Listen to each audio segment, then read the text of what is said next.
We are at the famous site of the giant footprint, or the footprint of God, here near Mphaluzi in South Africa, very close to the Swaziland border. Now this is one of the greatest examples of an ancient footprint, a giant footprint about 4 feet high in rough granite. It's between 200 million and 3 billion years old. That's what geologists will tell you. I'm going to just take you, if you follow me, up to the top where it's imprinted against the side of the rock, which means it's been around for so long that the tectonic plates and the movements have actually pushed it up at the apex of this little outcrop. It's quite spectacular, so just walk with me and I'll show you. I don't know of any other example of a footprint in rock that is as amazing as this, and this should be drawing 20 million tourists to South Africa every year, and nobody knows about it. It's unbelievable.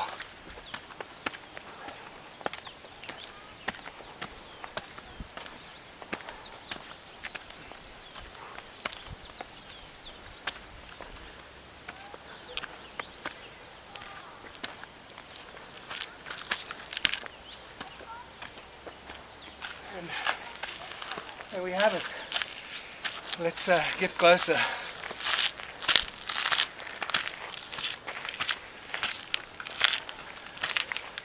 Oh wow,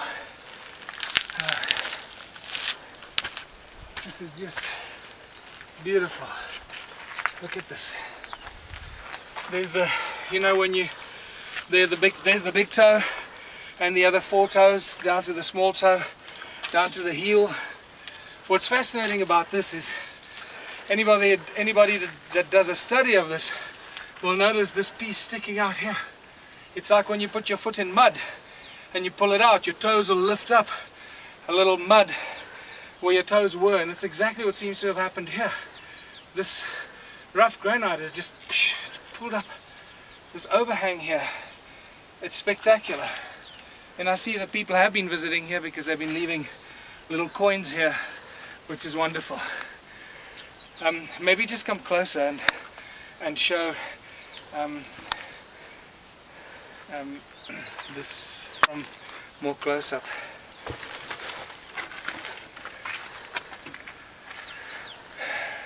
Okay, well, I don't know who else has filmed this, but I think we'll put this up for everybody to see, for everyone to really appreciate this. Is a spectacular bit of human history.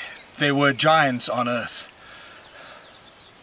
And in this video presentation, it's going to be an interview of the difference, because I'm going to do very little talking indeed, maybe none at all.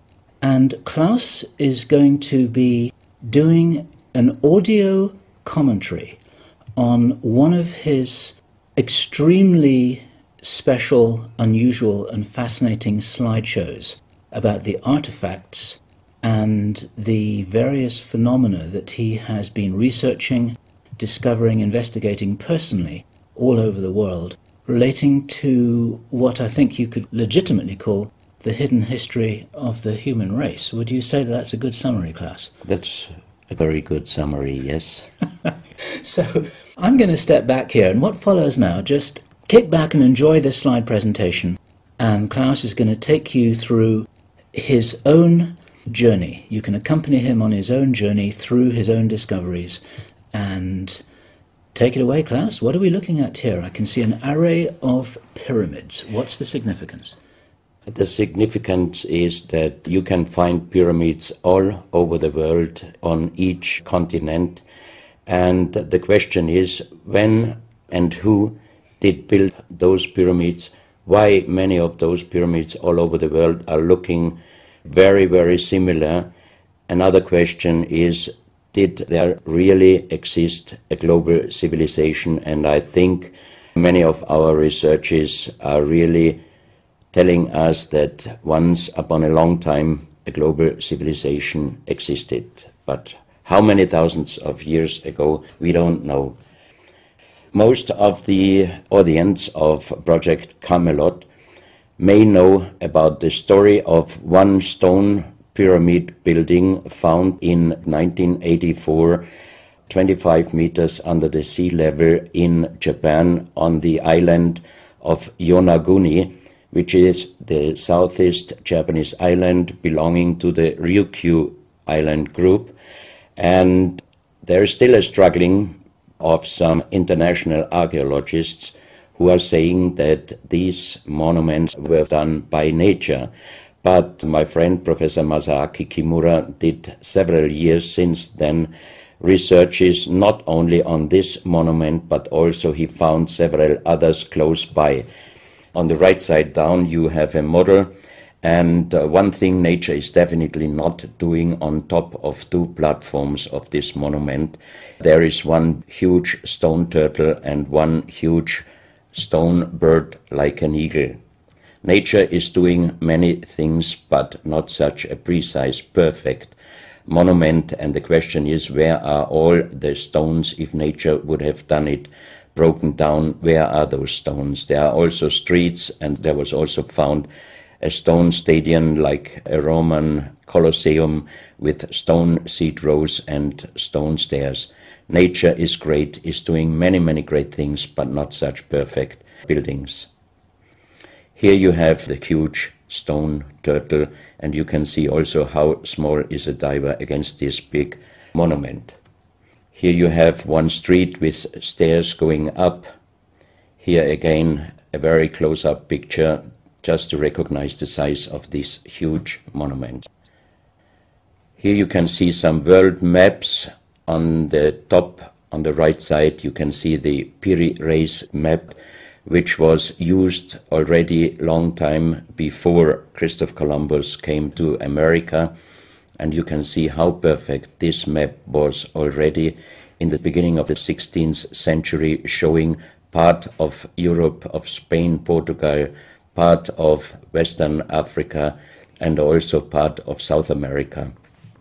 We do not know until now who was able to make such a perfect map already centuries ago, and on the rest of the Piri Reis map, which we do not show on this picture, you can also see the Antarctic without ice. In 1956, researchers found out that the Earth under the ice mass at the Antarctic is exactly like the Piri Reis map was showing.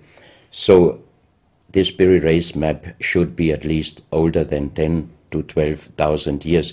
But the next question would be, who was able to make such a wonderful world map? On the left side, on top, you see Atlantis, done by Athanasius Waldseemüller, and the map is the other way round. He did it the other way round, and you can see the continent between Europe, Africa, and also America. And you can see on the left side down different sides of a huge stone world map. This stone world map was found in 1984 while gold digging in Ecuador in an underground tunnel system with other 350 artifacts which do not really fit any known and existing South American pre-Columbian culture. On this stone map is a natural quartz line, a white one, and this is the front side of the world stone map, and you can see approximately in the Near East, close to Saudi Arabia, you can see an inlay as an eye. And from this eye to the right and to the left is a natural quartz line going on the right side over India, Thailand, and also there is a long island on the right side, which Professor Kimura's research gave him the statement that from the northeast Japanese island until far down after Taiwan, once there existed a huge continent. But then this world map must be older than at least 10 to 12,000 years. And here is the back side, and you can see on the right side coming the quartz line passing in the Atlantic, a continent, Atlantis, which in our days does not exist anymore. Then the white line is crossing part of South America, and here you have a close-up, and you can exactly see the Bay of Guayaquil, an inlay going up to north and a round inlay showing exactly the place where there were found those artifacts, and there is also the best quality water worldwide existing. One other very interesting artifact found on the same place in Ecuador is the so-called pyramid with the eye. The eye is an inlay, the stone is gray and white, and you have 13 steps, and it looks exactly like the pyramid with the shining eye on the $1. If you put this pyramid under black light, the eye is shining very strongly, and it looks really like an eye, but not real like a human eye. Here you have a close-up of the eye, and you can see the colors of the inlay. On the bottom of this pyramid, you have the inlay in little gold plates showing the Orion star constellation, and you have unknown writing. The translation of Professor Kurt Schildmann, who was the president of the German Linguistic Association, and he was perfect in more than 40 languages. He was able to translate this writing. He called it pre-Sanskrit because it is older than the oldest writing. And the translation of these 4 letters you can see here, his translation is "the Son of the Creator comes." As we found the same writing on stones in certain countries like Ecuador, Colombia, Illinois, United States, Clausel, France, Malta in the Mediterranean, Turkmenistan, Australia, and in southern Calabria, Italy, just a few years ago. Always there are stones and ceramics, terracotta, with the same writing. That means this writing existed once worldwide, and that means there must have been a global civilization older than Sanskrit, older than 6,000 years. And Professor Schildmann also told me that this writing has a little similarity to the Indus writing and also to the Easter Island writing. And as he said, this is older than Sanskrit writing. And as he said, this is older than Sanskrit. He called this writing pre-Sanskrit. On this stone, you can see on the top the 2 eyes, and then you see the right hand holding the pyramid and putting the left hand on top of the pyramid. That means showing how to use this pyramid with the eye. On this stone you can see an engraving, sitting a man on a stone holding the pyramid exactly as it was shown on the artifact before. From his eyes are going rays out, and on the right side you see 2 bowed persons. On his head he has something like a small helmet, and from this helmet goes up like an antenna to a strange object over him. And here you have the photo of the discovered helmet. We could not yet make a metal research or checking what kind of metal was used, but you can see in the center of the helmet that something is missing, and that might have been this kind of antenna which was shown on the artifact before. Another very strange finding from the same place is 1 big jade cup and 12 little jade cups. As the 12 cups are man-made and each one is a little bit different in size, if you fill them up perfectly with water and you put the 12 cups of water inside the big cup is completely filled. The next strange thing is that you can see on the little cups numbers which are looking like the Mayan numbers, but if you compare them with the Mayan numbers, you find out that there are some little differences. And on the big cup you can see a perfect inlaid star constellation, also showing the Orion and other stars. And inside the big cup it is very, very magnetic, and outside the cup nearly nothing. Professional geologists are saying this is impossible because if a stone has metal particles inside the stone, it must be same magnetic from both sides. Here you have a close-up of the big cup, and you can see a perfect inlay of star constellations, and they are shining very brightly if you put black light on it. Here you have some small cups that you can figure out more clearly the style of the numbers inlaid in a strange material also shining under black light. That's another piece, a jade plate with the same star constellation inlay like on the big cup, and two persons facing the sky, and on the next picture you can see that also the eyes of these two statues and the star constellation is shining very strongly under black light. This was once a hard-formed brown stone, changing the color in the center of the stone into black, which usually in nature does not happen. And you can see, if you look very close, you can see a face with closed eyes, with a mouth, the nose, a long beard and long hair. On the left side, the face and also the stone is broken. This is the reverse side of this stone. You can see a spiral and a triangle. The center of the triangle is very magnetic, also shining under black light. Here we have the backside of a cobra. The cobra never existed in South America, but this one was found at the same place. On this side of the cobra head you have 33 lines, inlines. So 33 is also a very mystical number since long time. And on the left side and right side you have 7 points inlaid, and maybe these are the chakras. Also this cobra head is shining brightly if you put black light on it.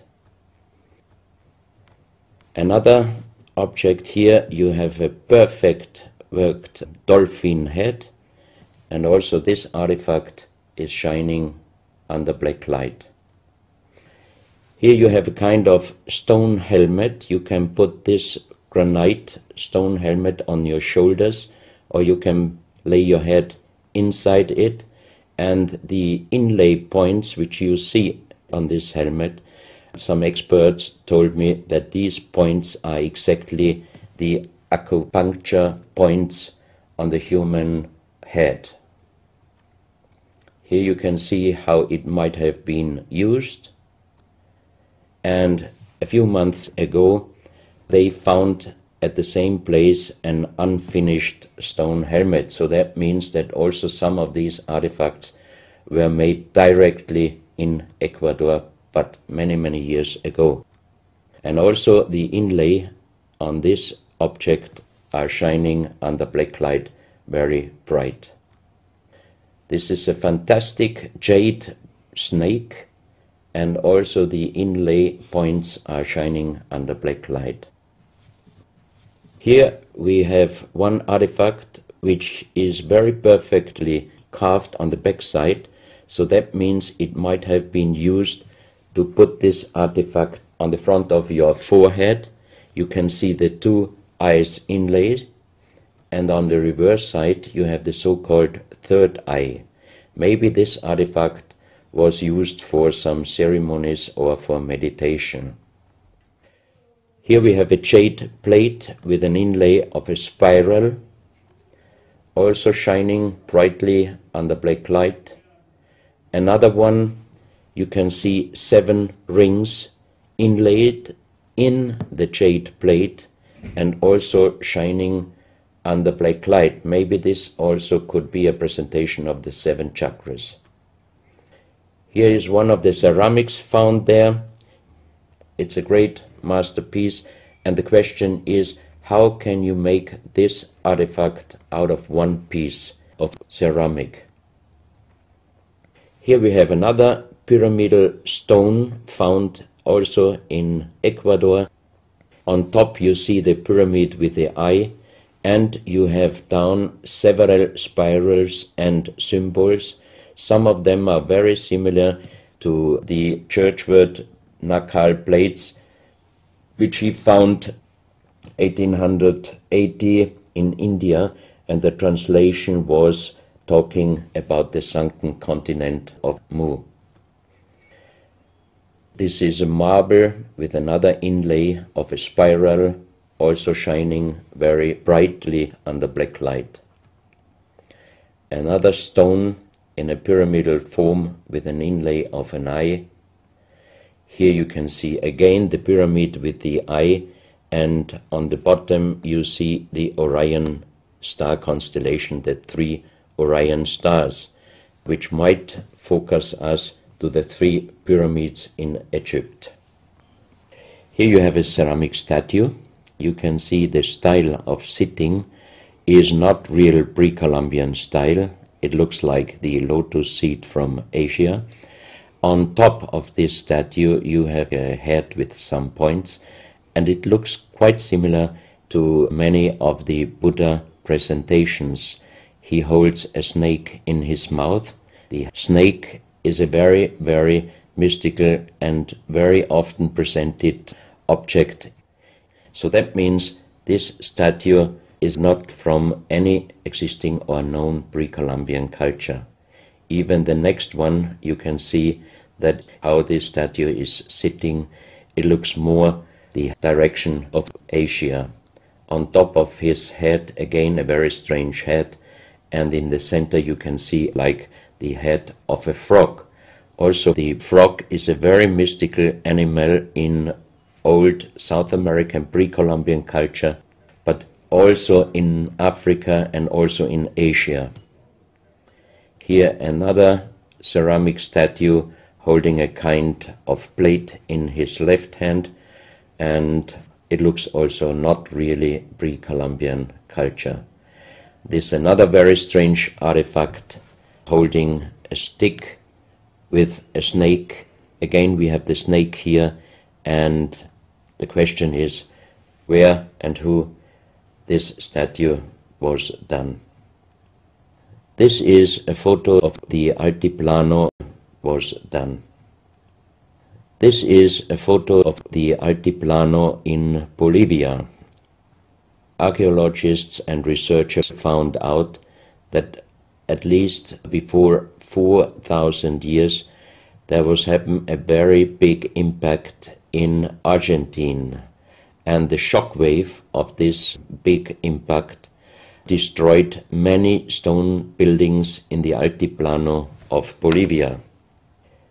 You have here a picture of Pumapunku, a very strange place close to Tiahuanaco in Bolivia, and you see tons of stone plates with perfect work on it, destroyed.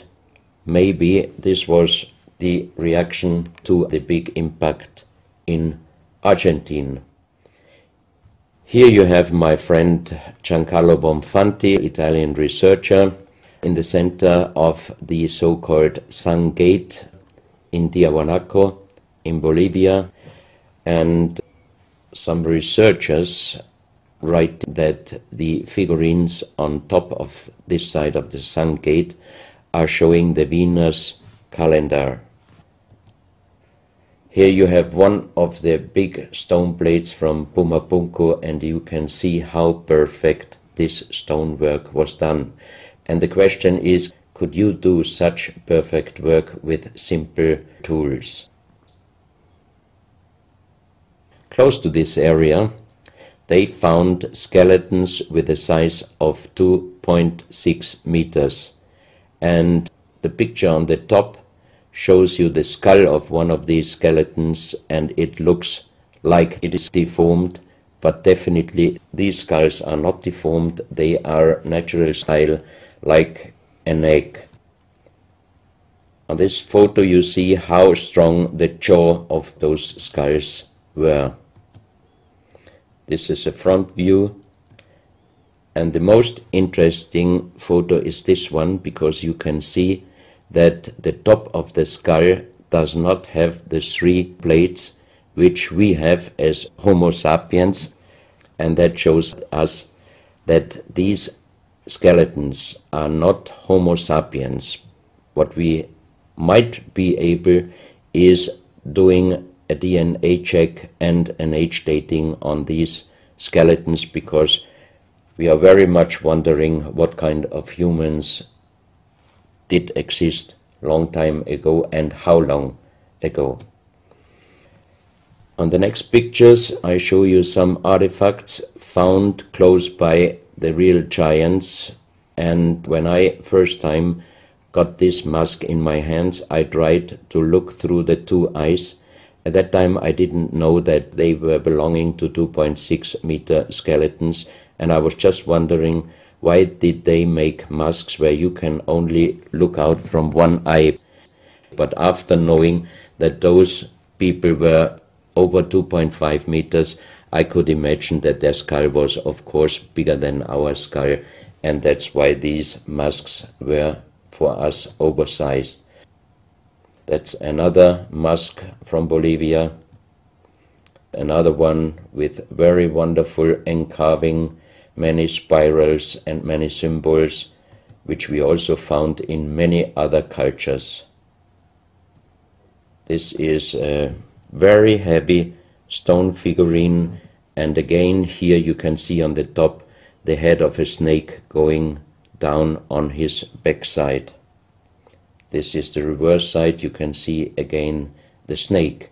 So that means the snake must have been a very, very important animal in the past of our history.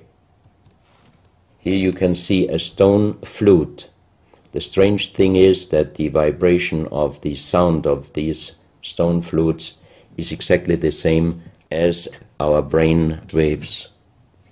So that means maybe those flutes were used for meditation or for healing purposes. And each 2 holes are connected perfectly with each other. That means you can make perfect holes into this very, very hard stone, but how you connect with simple tools the 2 holes on the bottom, this would be even in our days a very difficult work to do.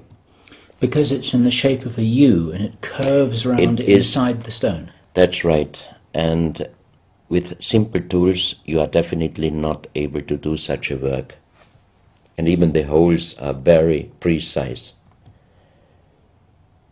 This is the form of a boat, and you have 3 flute pipes at the end. Here you can see how perfectly they were made. This is another flute, very small. You can use it only with very soft blowing, and the sound is like the sound of the dolphins. This is an artifact where we do not have any idea for what purpose it was used.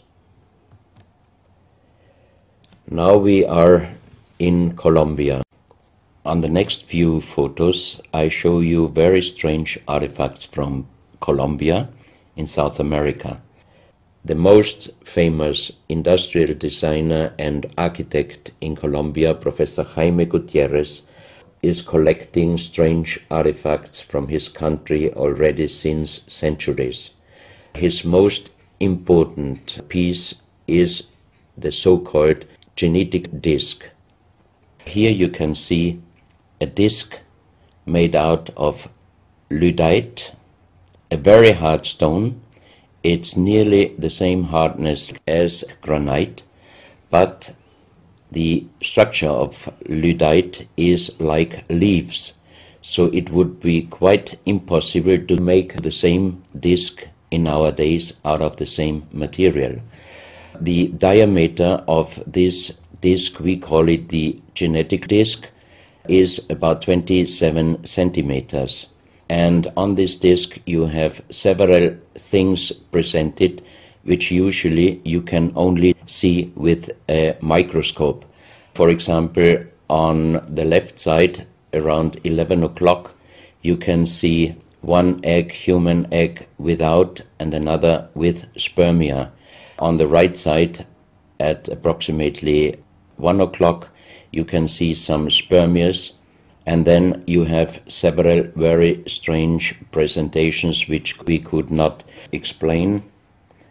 But here on the left side you have a microscopic photo from the inside of a lady done by a Swedish photographer, and you can see that the egg without and with spermia looks exactly like the presentation on this genetic disc.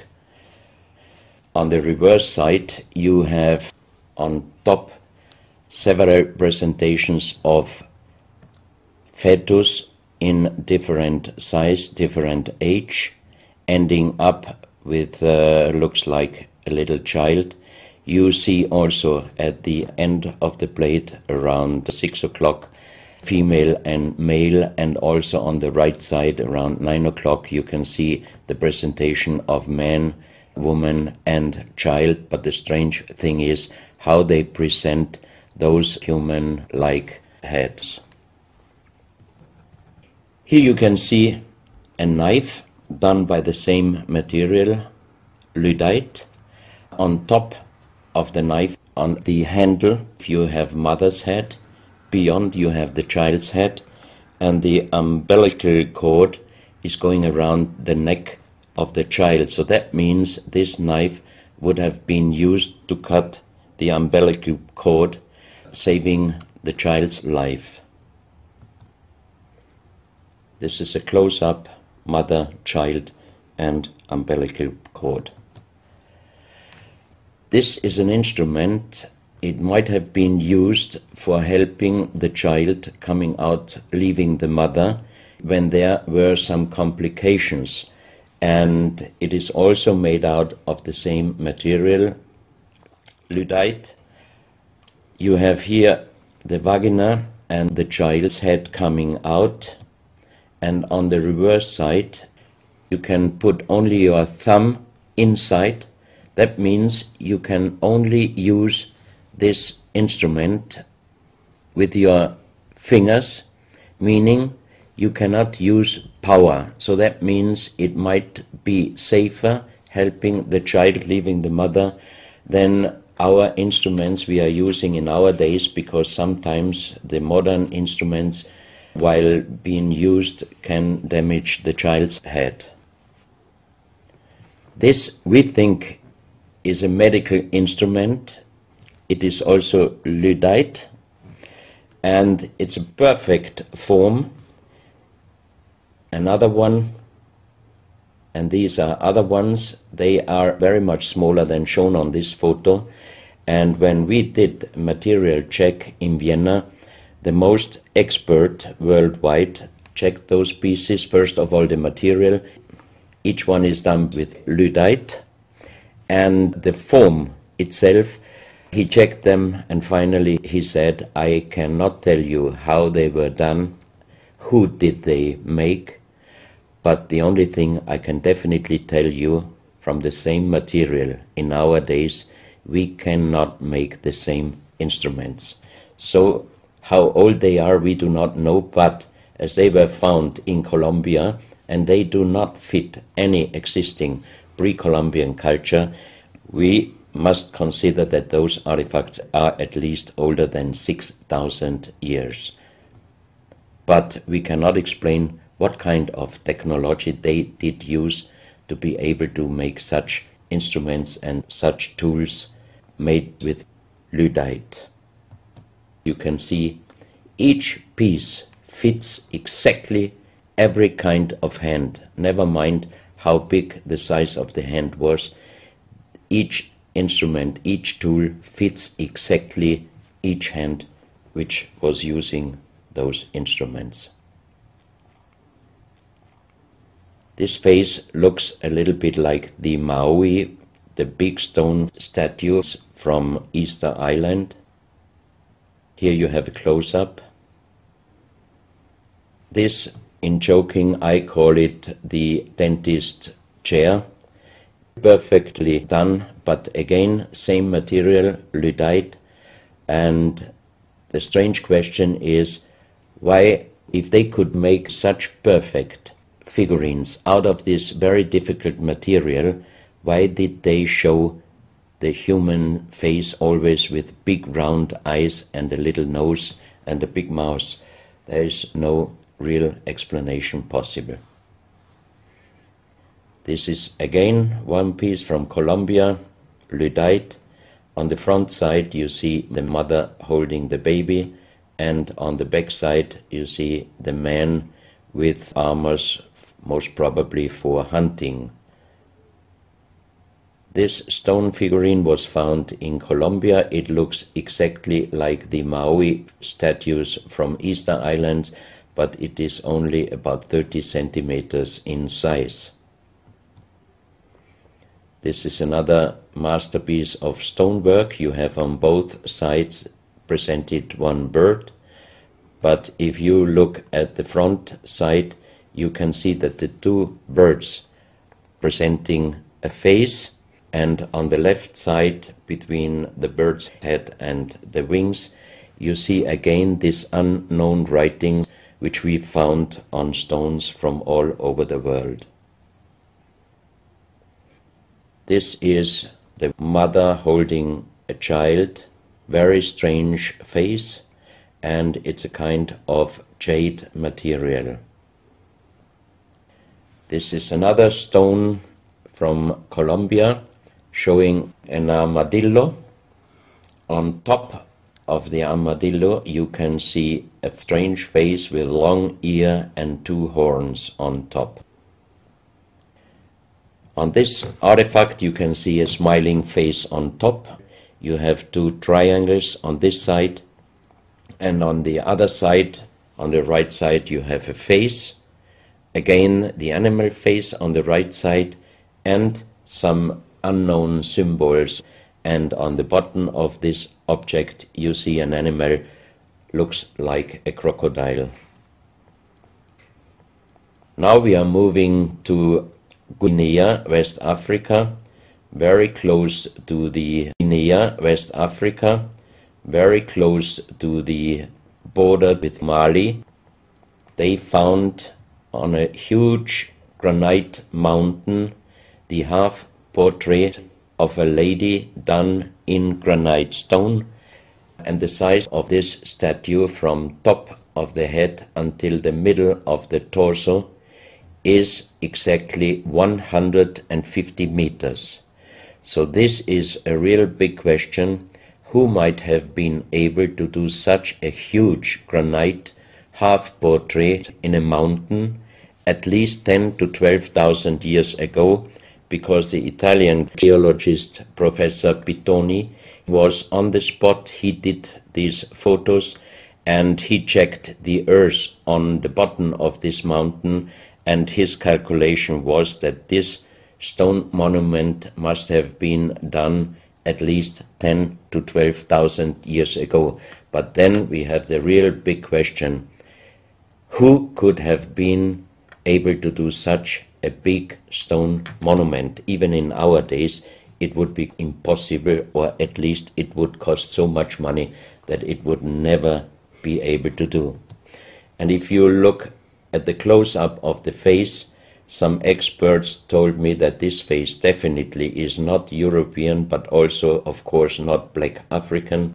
It must be either South American or Asian culture. But then again, we are at the point 10 to 12,000 years ago. It might be the civilization, the lost civilization from Atlantis. Close to this area in Sierra Leone, Professor Pittoni was in charge of diamond excavations. And as he heard in this area a legend about Allah was angry with some angels, and he put them into stone and throw them to the earth. He put the sky, also made it into stone and throw it to the earth, and he put the stars and threw them to the earth. The legend says that the sky, you can see on this stone, they call them sky stones, sky blue stones found in this area under the earth. and we did research in Vienna. This is definitely artificial stone. It's not a natural stone, and all the material could be found, but the only thing they could not inform us is what kind of color did they use to get this real sky blue color. The stone figurines found from 20 meters down to even 50 meters. Professor Pittoni always took some organic material from the finding place, and the age dating of those stone artifacts are from 2,500 years up to the oldest one, 17,000 years. Here you have a granite stone, so-called nomoli, stone nomoli, with very nice encarving. Here you have a man sitting on an elephant, as there are also the legions of giants all over Africa. You know how big is an elephant. It's a wonderful stonework. It's very hard and very heavy. There are also some artifacts showing half human or human with the head of a reptile, holding a kind of pot in their hand, and they could put something inside this pot, and also on top of several nomolis there is a hole for putting something inside, and most probably they were used for ceremonies. Here you have a kind of animal. It looks like a dinosaur, and when Professor Pittoni found this statue, it was making a strange noise, so he opened the statue, and they found inside the small black ball you can see on the bottom of the statue, and this was iron material. When we did the research on this artifact, and especially on this metal ball, next morning the professor called me and told me that somebody must have done a bad joke to me. I asked why, because the result of the research was this metal material is chrome steel, and chrome steel was found first time at the beginning of the 20th century in Austria. That means it was impossible inside a statue with the age of approximately 17,000 years. But when I called immediately Professor Pittoni, he was laughing and he said, "I'm a geologist. If a statue is making a strange sound, I do not open it just right away, but I did several X-rays, and you can see here on the right picture one of the X-ray photos, and you see that inside the closed statue already the round ball, the chrome steel ball, was existing. On this X-ray photo you can see exactly, and also Professor Pittoni saw that this statue in former days already was opened but perfectly closed again, and he called a specialist who opened it exactly concerning this photo, the small stone ball which was closing the hole inside, and you can see that the metal ball was already existing. Some of you might was already existing.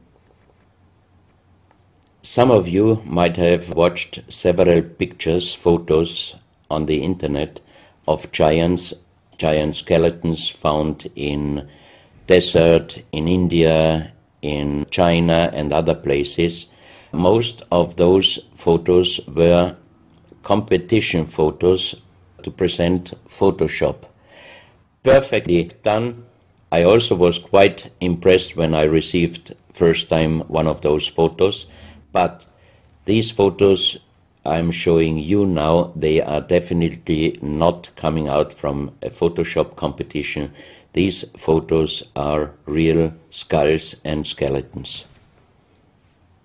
This skull was found in a tunnel system underground in Colombia. The skull is dated up to 11,000 years. The skull is bigger than normal skull, and the front teeth of the jaw are lined up in a different way than our teeth. Something that occurs to me here is that there's a very strong, pronounced jaw. It's a very prominent jawline, very prominent chin. And here you see a photograph that was shown to us by a Project Camelot insider. Now, this isn't a real photograph. This is a scene from the old Arnold Schwarzenegger movie Conan the Barbarian. And what you're seeing here is a special effect on the actor James Earl Jones. The critical thing here is the shape of the jawline.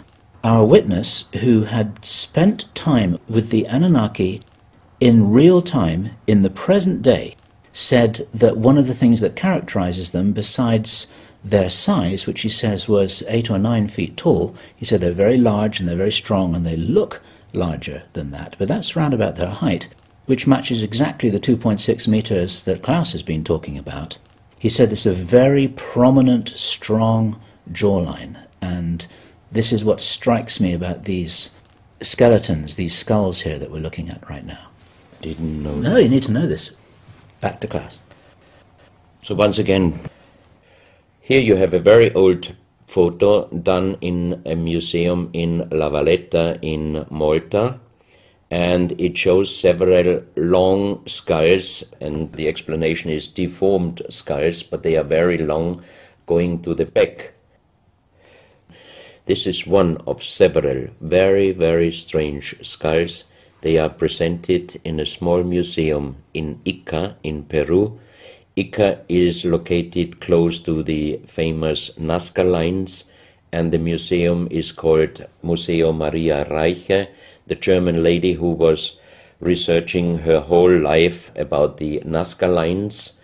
And in this museum you can see the most strange skulls I ever saw, all found in this area close to the Nazca lines. So the question is, what kind of humans were living there and how did they get those skull forms?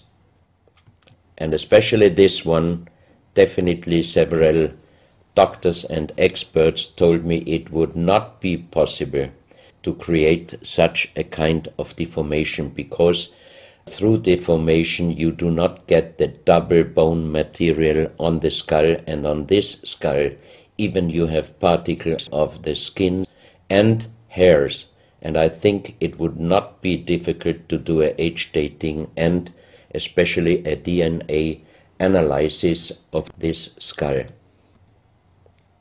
On this picture I show you some legendary skeleton forms of giants.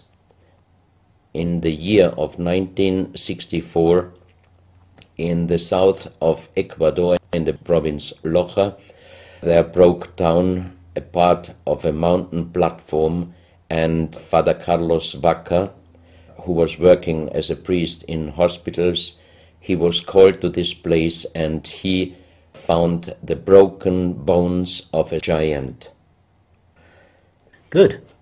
Well, Klaus, I asked you if you would take us on a journey, and for the last nearly an hour, I think it is, you've taken us on a fascinating journey, not only around the world, but through time, back as long ago as 17,000 years. And it's a real reminder of how little we know about what our history really is. These are important pieces of an important puzzle, and you're doing an enormous amount to raise people's awareness of what it is that we're not shown in many museums, what it is that we don't read in anthropological textbooks, and what it is that many university professors still refuse to recognize. And thank you so much for your part in helping to raise our own understanding of our history on planet Earth. Klaus, thank you.